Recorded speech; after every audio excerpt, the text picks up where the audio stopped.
Longest கடல கேட்டுக்கு வாங்க. அப்துல் ரவூப் ஐயா. அப்பா பேரு யாசனுங்கய்யா. சிவகங்கை கோச். செக் பண்ணு.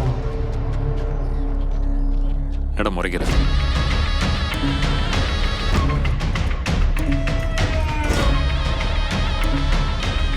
எனக்கு ஒரே ஒரு உதவியை மட்டும் பண்ணுறீங்களா சார்? சார் நாளைக்கு பஸ் ஸ்டாப்லேருந்து கோர்ட்டுக்கு போகிறப்போ எனக்கு கையில் விலங்கெல்லாம் கூட்டிகிட்டு போங்க சார். கொலை பண்ணால் இப்படி தான் கையில் விலங்கு போட்டு நடு ரோட்டில் இழுத்துக்கிட்டு போவோம்.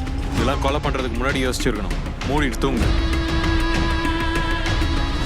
மன்னிச்சிடு அப்துல், என்னால் தான் உனக்கு இம்பட்டு பிரச்சனை.